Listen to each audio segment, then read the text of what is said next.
Hey everybody, Corey here from Par2Pro. We're here with the ES14. We're going to lay it out and set it up, and I'm going to take you through kind of the features on the device itself. For the app, you can always download the app and go through the features on that one yourself and kind of see it firsthand, which will be a little bit easier. But in terms of the ES14, the unit is actually a really well built unit. It's heavy, it's hard to see, but it is a heavier unit, well built. The buttons they're actually almost a little bit hard to press because they're so well built, but that's a good thing. Unfortunately, it doesn't come with the AC adapters, so you are stuck with the 9-volt battery, and it does have a nice large display. So we simply turn on the unit and we're going to flip that around. It tells you which club you're using, so that's the regular display. To change through the display, there's a program button on the side.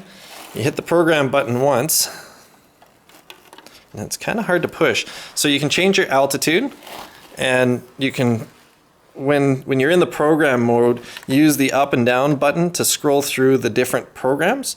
And to change it, you just press the program button once. To get it, whatever's flashing, you can alter. So I'm just up 3,000, 4,000, whatever. We're going to go back to 2,000. And I'm just going to hit the program button again to get out of that.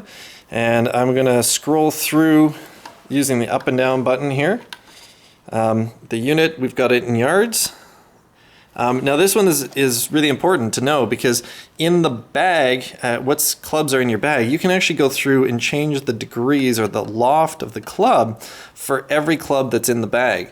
And that's really important because since it is calculating the launch angle of the ball, it's really all based off of this number. So if your launch angles are off, or if your club is different, that's a great place to tweak out the system so you get it more accurate.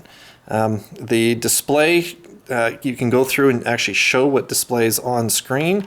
The idle time, so how long before the unit shuts off, and the timer, how long the display shows up.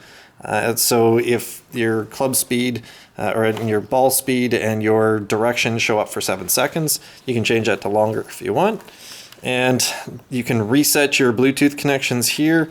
I'm not sure what this is. This was actually not in the instructions, but I believe that you can actually calibrate each club. So that's kind of a cool thing, cool feature if that's what it is, but unfortunately we didn't have any instructions. And then you can tell the version of the unit. So I'm going to get back out and go into the display. And when you set this up, they give you a template of where to put the ball and the ball position. So I'm going to put the ball over here. I've kind of already have this thing aligned.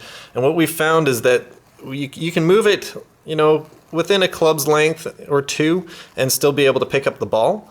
And then it comes out to here. We're going to actually place the base for the ES12 on this. And on the back of this unit, it has a flip out flap, we'll call it, or holder, that you put in the base. And then we're going to put it towards the unit. Oh, and I've got it flipped out backwards. So I'm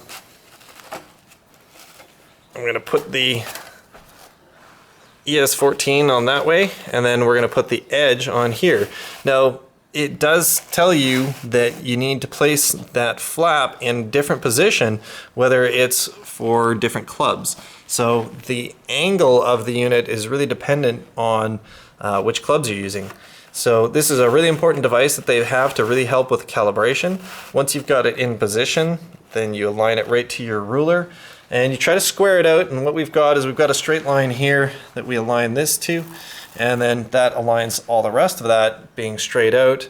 And it seems like it can be a little bit off. Even with that, it is a cardboard piece, but they have at least given us an alignment tool. So from there on in, we can just hit away, or we can connect to our app and away we go. So we probably noticed that with this alignment, it might be a little bit tougher outdoors, especially if it's windy. So great for indoor use. And that's kind of the setup of the ES14. For more information, you can visit us at www.par2pro.com.